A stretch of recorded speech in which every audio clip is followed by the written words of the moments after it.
जय गुरु. आज आपण अतिशय सोपी आणि पौष्टिक अशी मलाईदार खीर तयार करणार आहोत. त्यासाठी आपण अर्धा किलो काशीफळ घेतलेलं आहे आणि त्याचे मागचे साल काढून पद्धतीने आपण तुकडे करून घेतलेले आहे. काशीफळ आपण स्वच्छ पाण्याने धुवून घेऊया.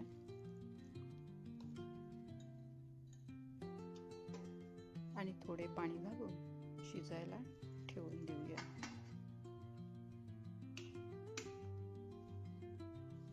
तोपर्यंत आपण पातेल्यामध्ये अर्धा लिटर दूध घेऊन ते उकळायला ठेवतोय. 15 ते 20 मिनिटांनंतर आपण त्याच्यामध्ये मस्तपैकी केसर घालूया. आता आपले कुकरला लावलेले काशीफळ मस्तपैकी शिजून तयार झालेले आहे.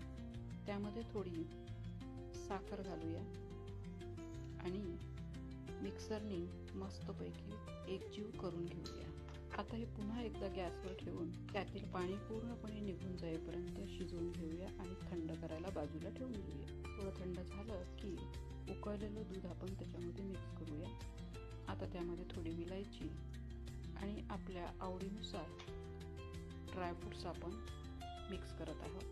तर अशा प्रकारे आपली मस्तपैकी मलाईदार खीर तयार झालेली आहे. ही सोपी रेसिपी कशी वाटली ही कमेंटमध्ये लिहायला विसरू नका. अशाच नवीन रेसिपीसाठी चॅनलला फॉलो करा. सर्वांचे मनापासून धन्यवाद.